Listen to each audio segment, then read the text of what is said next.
Oh, the map and everything is over there. Oh, we don't need that. Famous last words.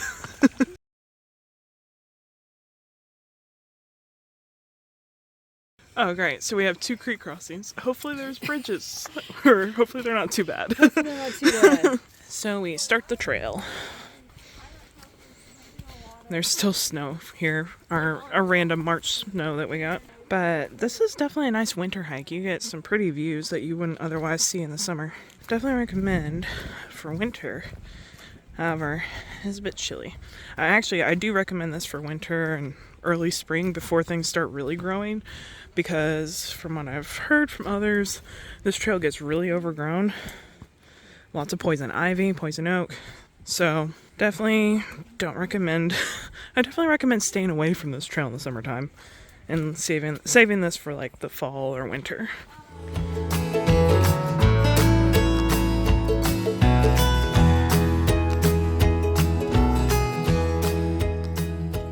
Our first creek crossing. Thankfully it's not too full and it's easy enough to cross, even if it was flowing even more. So there's the road that we came in on right down there, right by the river. Here comes the Jeep. It's a very pretty drive, and this is a very pretty trail, especially in the wintertime where you can see through the trees. I already hear rushing water. Must be just over this here hill. Me, forever out of shape. Needs to have my coffee. It's coffee time already. I was actually surprised. I expected the parking lot to be more full than it was. Like, it's a little chilly out, as you see. There's still snow on the ground, but it's like upper 40s today, this afternoon, so it's not bad. And sun's out, not a single cloud in the sky. And wow, definitely some waterfall going on here. All the way up there, all the way down. Anyways, as I was saying, I expected the parking lot to be like packed, because this is like fairly well known, but there were still plenty of parking spaces when I got here. So on a mid-Sunday afternoon, so not bad.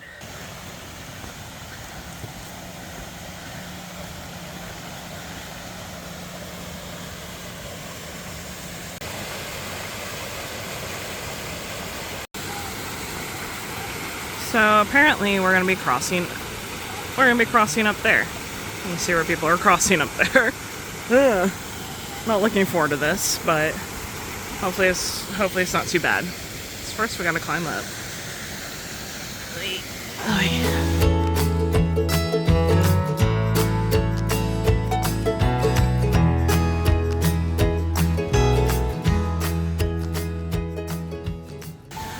Wow. It's just beautiful. Okay, this doesn't look like it'll be too bad. Even with all the melting snow and the rain that we've had, this is still very easily crossable.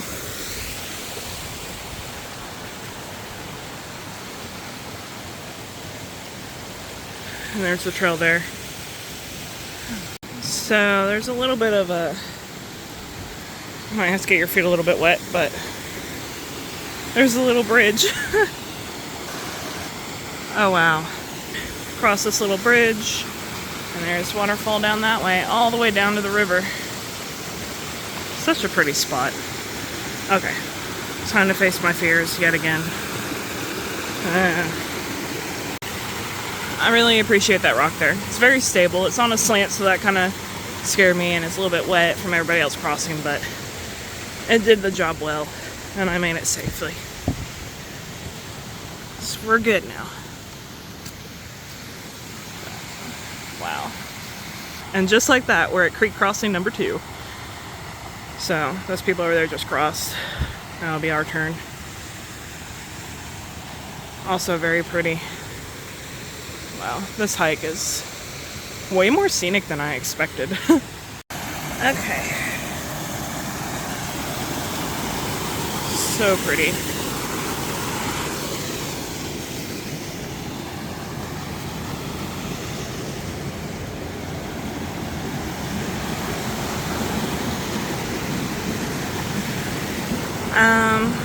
This one's a little more hazardous, but still nothing compared to what I had to endure on my last hike.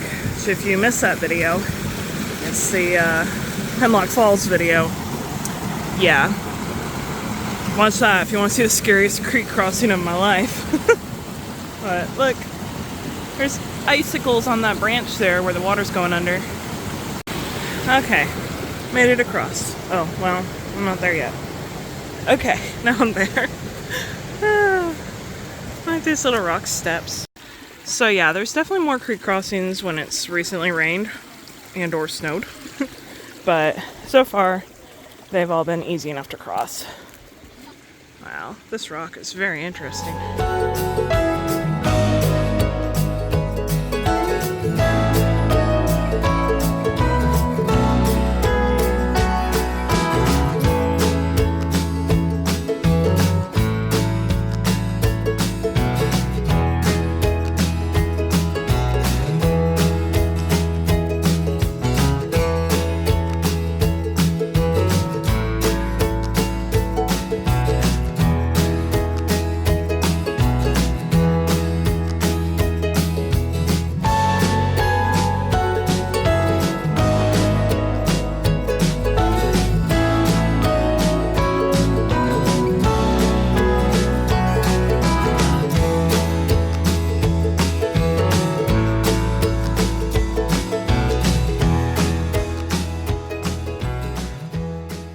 So there's people walking up there, which means we're about to go up. They came over there, so here comes the steep uphill part. Oh, they're coming down. Yep, they are coming down. So they are. And we're going up. This is it. So we've arrived to a bunch of steps. We've already climbed up a lot. You can't really tell, but the river's down there. Yeah, we came from all the way down there. Definitely in the steep portion of the trail. From what I read, it gets steeper as you get closer to the waterfall because it's taking you more directly up the mountain. So that's what it looks like where we're at right now. We're over halfway there, so that's always helpful to know. It's always encouraging.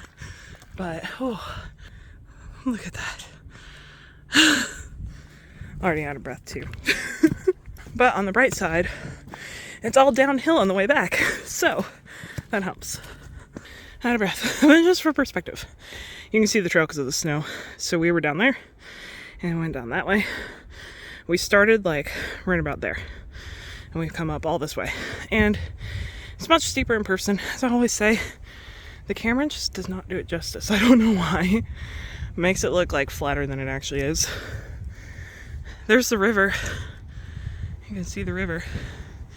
So we started at river level and now we're up here, almost near the top of the mountain, and we still got up to go. You can tell my rosy cheeks. I'm tired. I thought this would be an easier hike than it is, so I promised everyone an easier hike than last time. And by last time I mean not Hemlock Falls, but the Heist Mountain one.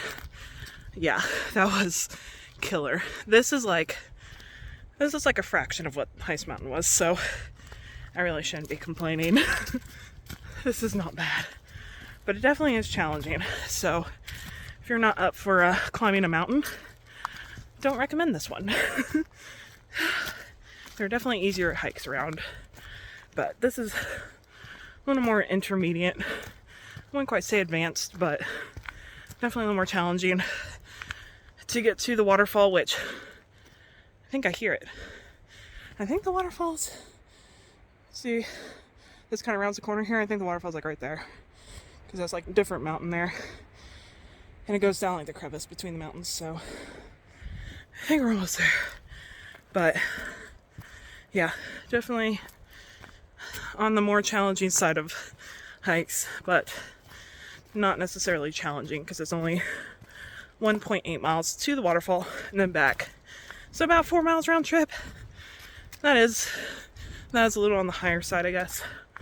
Like I said, medium, intermediate. So far I'd rate this whole thing on the medium scale.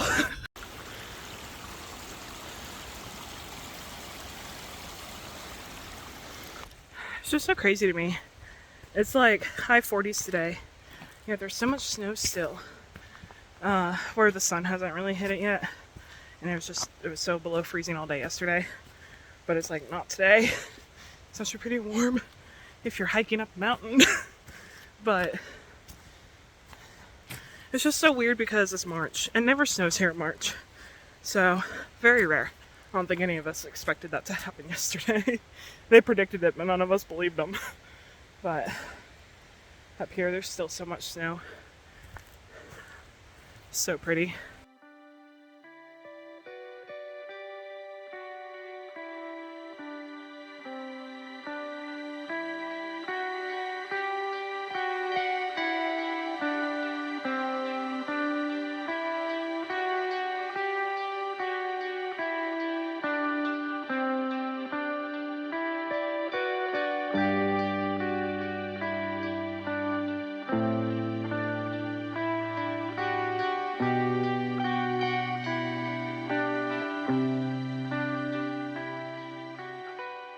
So, yeah, we have to go down to the waterfall.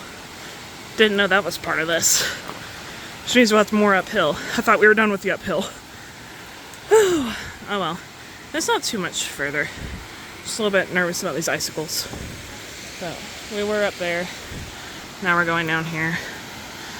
Okay. So, that's where you start up there. Some of them didn't want to come down because of the icicle. Like, literally, the icicles are falling off here. And these are... Some of the steps are, like, refrozen, but... Yeah, definitely don't recommend coming down here after it's rained or snowed. But overall, it's not too bad if you have the proper footwear. Just take it slow. Slow and cautious. And you'll be okay. Oh, yeah. But, yeah, this is really pretty. Waterfalls are really flowing. Another little creek crossing situation here.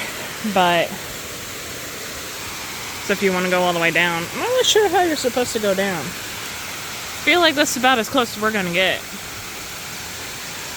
Like, maybe normally you can climb down that, but there's too much water going down it to go down there right now.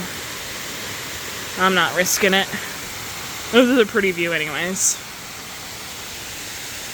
So, I've already felt some breezes through here. Maybe that's why this is called Blowing Wind Falls. Definitely feeling the blowing wind. Wow, look at those icicles. Something else.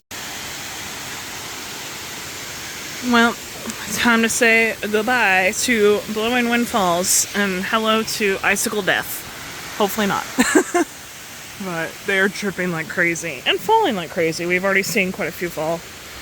Some of them are huge. Don't want to get hit in the head with that. So... treading carefully. And look at this. Look at all that ice. Craziness. Okay.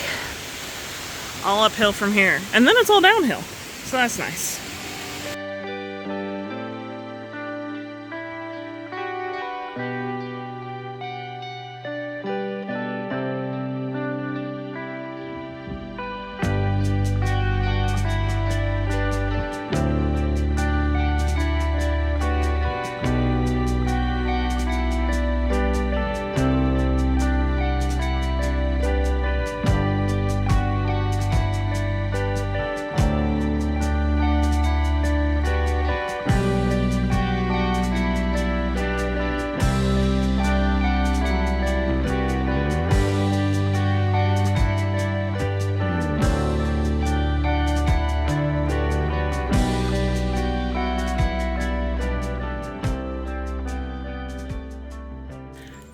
So, we made it back. What I didn't realize, I was confused because I didn't like fully research it, but there's two trailheads here. There's Ritchie Hollows, which is what we did, and then there's Pot Point. So when you pull in the parking lots to the right, but across the way is Pot Point Trail, which will take you up to Prentice Cooper, I believe. I'll double check that and confirm it in the subtitles here. So I am actually not putting this in the subtitles because I have some explaining to do. So I was a little confused as to how these trails worked. I thought there was only like 2 of them. Turns out there's 3 of them. That's reason number 1 why I was confused. Reason number 2 why I was confused is because two of them have very similar names. So the Pot Point Trail that is across from Ritchie Hollow is actually just a nature trail that stays around the base of the mountain, between the mountain and the river. And then Ritchie Hollow goes the opposite direction, as you can see.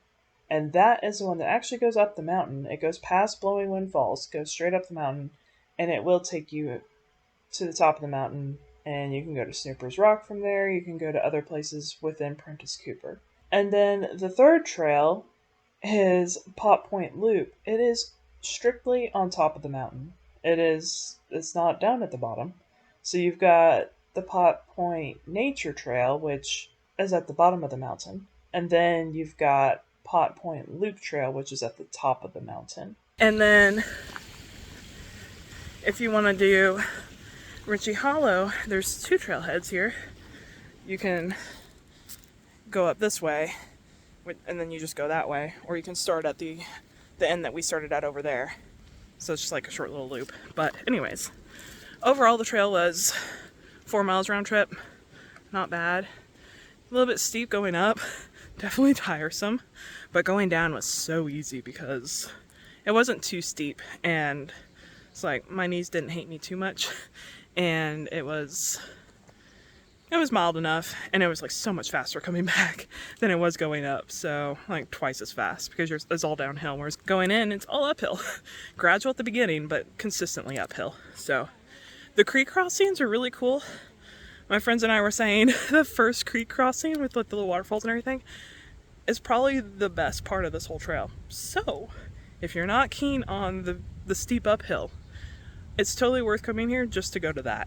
And that's only like 1/10 of a mile in, maybe 2/10, something like that. It's not that far. So that's my recommendation if you're not wanting to do the whole thing. But that is pretty much it. I just want to go ahead and close out this video here. If you enjoyed it, give it a thumbs up, subscribe, and comment down below if you have been here before and what your thoughts are. And of course, all the photos and details and all that will be in the blog post link below. That is all, and I'll see you next week.